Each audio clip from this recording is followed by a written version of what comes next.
पूर्णिमा और विनायक के फेरे हो रहे हैं। कुर्सी पर बैठी विनायक की माँ शैलजा पांडे सुकून की सांसें ले रही थीं। साथ ही उन्हें पिछले कुछ महीनों में हुई बातें भी याद आ रही थीं। विनायक पांडे और पूर्णिमा जायसवाल एक ही कंपनी में काम करते हैं। साथ काम करते हुए धीरे धीरे दोनों में प्यार हो गया और दोनों ने जीवन साथी बनने का फैसला कर लिया। विनायक ने अपनी माँ शैलजा को पूर्णिमा के बारे में बताते हुए उसके साथ शादी करने की इच्छा जाहिर की, लेकिन पूर्णिमा के गैर बिरादरी होने के कारण शैलजा जी ने साफ साफ कह दिया कि मुझे ब्राह्मण कुल के अलावा किसी और कुल की कन्या को अपनी बहू नहीं बनाना। जब माँ जिद्दी तो बेटा भी जिद करने में कैसे पीछे रहता।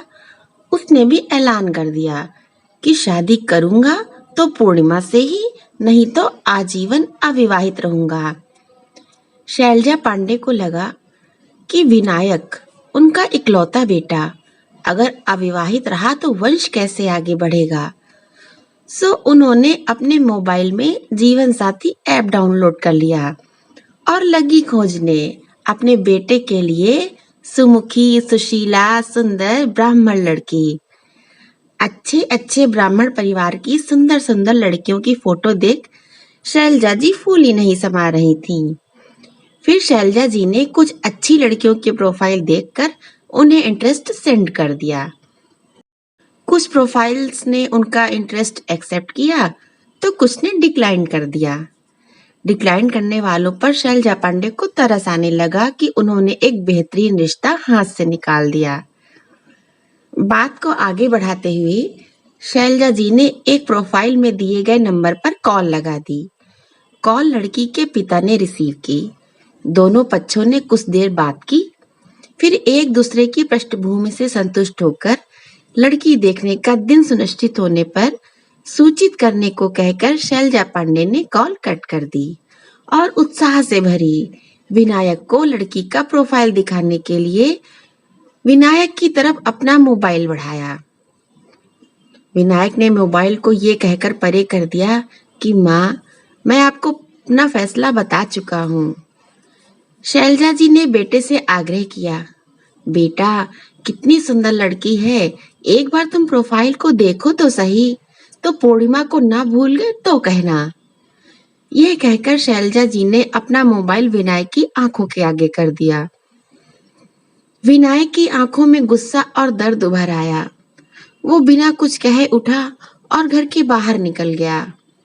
उधर पूर्णिमा के परिवार वालों को विनायक से शादी करने में कोई आपत्ति न थी, लेकिन वो चाहते थे कि शादी शैलजा जी की सहमति से राजी खुशी से हो, यही सही रहेगा। शैलजा जी कुछ दिनों तक विनायक को मनाती रहीं, लेकिन विनायक टस से मस ना हुआ।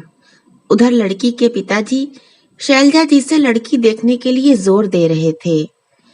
शैलजा जी ने अपने कुछ नजदीकी रिश्तेदारों से अपनी समस्या बताई तो उनमें से ज्यादातर की राय यही थी कि एक बार किसी तरह शादी हो जाए तो फिर विनायक को पूर्णिमा को भुलाने में ज्यादा टाइम नहीं लगेगा। फिर उनके बच्चे के जन्म के बाद तो विनायक की जिंदगी से पूर्णिमा का नामो निशान मिट जाएगा, वो अपनी गृहस्थी में रम जाएगा। शैलजा जी को ये राय मशवरा बहुत पसंद आया। उन्होंने झट से लड़की देखने आने के लिए लड़की के पिता को फोन लगा दिया। संयोगवश फोन खुद उसी लड़की ने रिसीव किया जिसका रिश्ता होना था। उसने बताया कि पापा अभी वॉशरूम में हैं, आप मैसेज दे दीजिए। शैलजा जी को थोड़ी हिचक तो लगी भाभी बहू से उसी के रिश्ते के बारे में बात करने में, फिर भी मजबूरी थी तो उन्हें बताना ही पड़ा कि वो लड़की देखने आना चाहती हैं। इतना सुनते ही लड़की फोन पर सुबक सुबक कर रोने लगी। शैलजा जी उसे रोता सुन द्रवित हो गईं और बोली, अरे बेटा रो नहीं, अभी हम तुम्हें सिर्फ देखने आ रहे हैं, विदा कराने नहीं आ रहे, उसमें तो अभी बहुत टाइम है। तुम अपने माता पिता के साथ खूब रह लो, अब रोना नहीं। लड़की ने रोना बंद कर दिया और बोली, आंटी जी मुझे आपसे कुछ कहना है, क्या मैं कह सकती हूँ?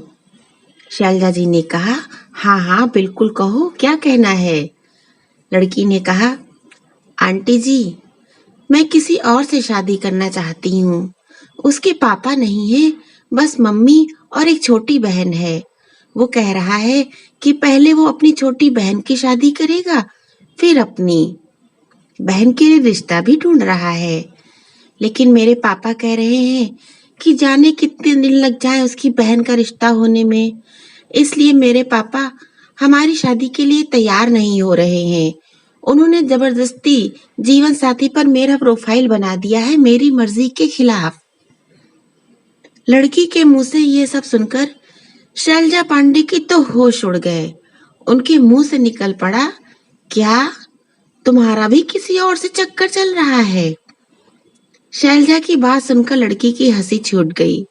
जी आंटी जी, क्या आपका बेटा भी किसी और को पसंद करता है? शैलजा पांडे के मुंह ने तो कह दिया लेकिन उनका दिमाग सुन्न हो गया था। लड़की ने कहा, तो फिर आंटी जी, आप क्यों अपने बेटे को जबरदस्ती किसी और का दूल्हा बनाना चाहती हैं? आंटी जी, अगर हमारी शादी हमारी मर्जी के खिलाफ हुई तो हम दोनों ही खुश नहीं रहेंगे, क्योंकि जब दिल में कोई और है तो हम किसी और के लिए वफादार नहीं हो पाएंगे। हमारे मन नहीं मिलेंगे तो रिश्ता कैसे निभेगा? टकराव बढ़ जाएगा। एक दिन हमें अलग अलग रास्ता भी चुनना पड़ सकता है। जब पता है कि एक दिन अलग ही हो जाना है तो ऐसे रिश्ते में क्यों बंधना? ये जबरदस्ती का रिश्ता जाने किस मोड़ पर ले जाए। घुटन भरे रिश्ते से निकलने के लिए हम कहीं कोई गलत कदम ना उठा ले। आंटी जी, आंटी जी।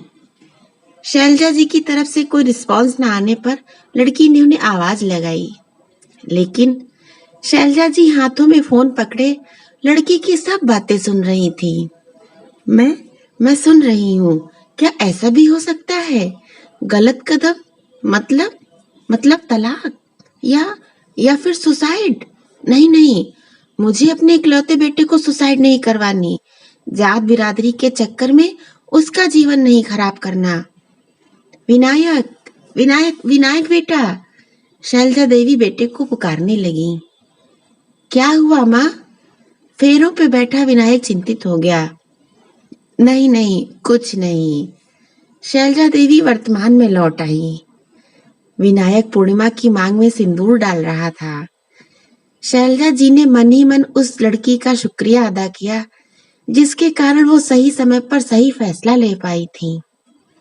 और शैलजा जी सबके साथ मिलकर विनायक और पूर्णिमा पर पुष्प रूपी आशीर्वाद बरसाने लगी। Thank you.